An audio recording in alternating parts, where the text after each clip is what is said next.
question, I would assume that everyone here in this room has taken or at least heard of the standardized testing called the SAT. The SAT is an important test taken during high school in which students must take in order to plan to go to college. A test in which high schools spend countless hours studying and preparing for a 4 to 5 hour test on an early Saturday morning. What a nightmare. It is not a test of pass and fail, but a ranked test. If you get a high score, you'll have a high chance of getting to a good college. However, that's pretty much all you get. There's a higher chance of going to a really good college. Put it simple, the SAT does more harm than good. I believe that SAT has a negative impact on the education of students. I would like to make 3 points about the subject. The first, that the test is biased to minorities. The second, the material of the SAT is limited, and the last part is the risk of the SAT contains has a big risk. The first point, that the SAT is biased to almost all minority groups. I'd like to make the point that only the economically fortunate can afford help. Examples are like tutoring, extra classes, and books to help them prepare for the SAT. It is during the College Board the maker of the SAT, they done a statistic of the average scores of each group. It is that from students from families who make $60,000 to $70,000 per year have an average score of 1508. Anyone less than a student from a family with income less than $10,000 has an average score of 1308.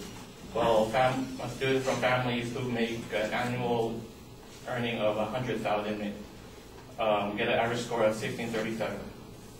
Another thing to point out is that the SAT favors students who come from an English-speaking home. It is in the same study from the College Board. Students whose first language is English earn an average of 1536, while students whose English is their second language or third have an average of 1462. The second point I'd like to talk about is that the material of the SAT is limited and exclusive. The SAT-1 is only tested the skill in mathematics and English. Students, couldn't just possibly only be skilled in math and English. They test other skills, like example, biology, music, art. Sure, the SAT-2 kind of slightly covers it, but then colleges emphasizes more on SAT-1. Plus, also, like I said, even if they want to study, even if they do well in SAT-2, they still got to pay for all the help. And like I said earlier, that some students can be economically fortunate like others. And another thing is that the material taught in classrooms could be different from what is learned in the SAT test itself. Obviously, when everyone takes a test, there's stuff that you've never even seen before in an actual classroom, since each teacher in different states and different schools teach different categories or subjects. A study done in Michigan State University found that 50% of the items in SAT covers topics that students will not use in a classroom given locally. The last point I would like to talk about is SAT contains a risk for students going to college. Low scores can lower the chances of a student accepted in certain colleges. Ivy Leagues only take the top 10% of all high schools regarding on their SAT scores. And that's pretty low compared to most others. The University of Texas, however, disregards that fact. They do not accept any SAT scores whatsoever and look primarily on everything else like GPA and extracurricular activities. Because of this decision that this has led to an increase in academic success in the last 10 years. And in conclusion, SAT pretty much have really bad influence and has a bad influence over the education of students. Plus, it's pretty stressful. I mean, we should follow Texas example and eliminate the SAT requirements for getting to college.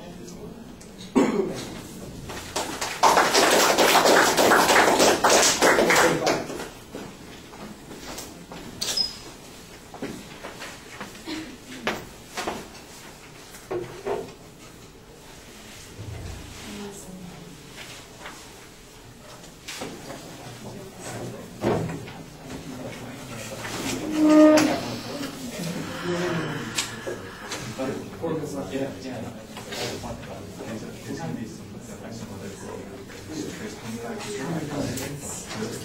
point about it.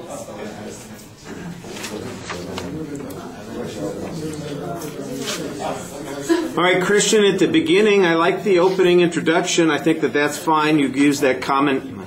I can wait. It's not my midterm. All right, at the opening on the introduction, I like the common reference that you make that everybody's going to have some experience with the SAT.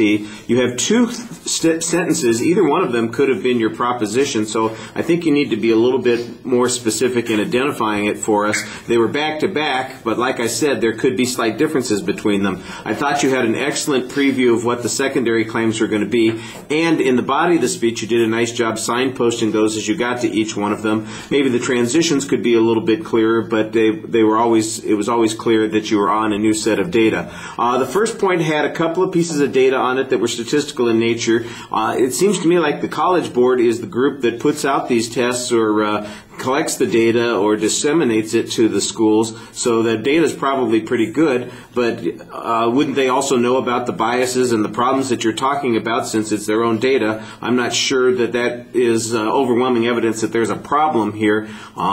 And in making an inference that some problem exists, we don't get examples of anybody not getting into college, not even getting into the schools that they want, based on the problems that you point out there. And I think you need a little bit of follow-up on that.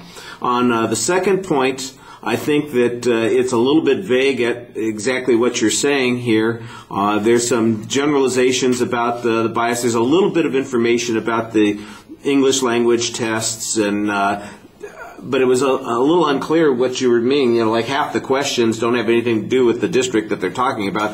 I don't even know what that means. How are we supposed to interpret that? You know, they're not familiar with the same words or vocabulary. What was the criteria for this study? I think it needs to be a little bit sharper. On the third point, there's no data at all. You basically assert that colleges don't pay attention to the other kinds of tests, that the University of Texas test system has produced better results, and I don't get any data or support on those particular claims. I do think you need to project your voice a little bit more, but I did think that you did a nice job kind of reminding us at the end about the proposition. Okay, thank you.